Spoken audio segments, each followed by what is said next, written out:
Human resources.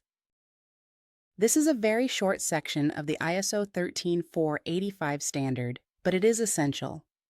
Everyone must be qualified to do their job, trained and retrained when needed, and aware of how their work impacts safety and quality. Let's dive into this. Here is what ISO 13485 requires. Personnel performing work affecting product quality, safety, or regulatory compliance are competent on the basis of education, training, skills, and experience. Maintaining documentation of competence. Training effectiveness evaluation and records of qualifications.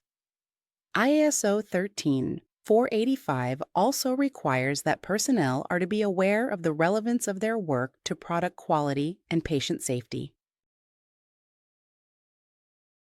So how do we go about this? Here is what ISO 13485 requires. First, we need to have clear expectations. The tool we are using is our job descriptions. Second, we compare the resumes of potential new hires with our job descriptions. Third, if everything is a fit so far, we conduct in-person interviews. Note, it is the organization's policy to hire qualified employees rather than train employees for positions. Once a candidate has passed the in-person interview, the onboarding process starts. Onboarding. On the first day, every new employee will go through an onboarding process. First, the new employee will watch our ISO introduction video with the purpose of introducing the corporate values and culture to the new employee. Once the video is completed and the new employee has selected that, I have reviewed and understood the video content, and I recognize the impact of my role on the organization's overall compliance. I am fully committed to upholding quality standards and will comply with all applicable requirements. Then the system will automatically create an entry into the training matrix. The training matrix. Once the new employee orientation is completed, then the management representative will select the applicable training requirements in the training matrix. This will build the baseline of the training program. All quality process-specific training requirements have to be completed within the first 60 days. Human Resources is responsible for initiating all applicable training activities and ensuring that all training is completed as scheduled.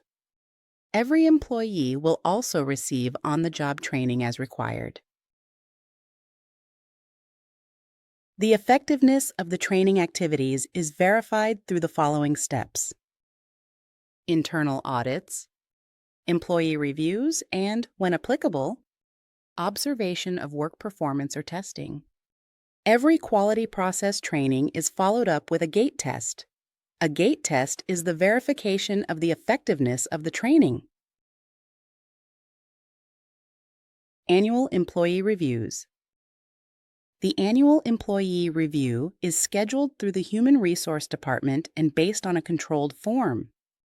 The direct supervisor is responsible for completing the applicable employee review form.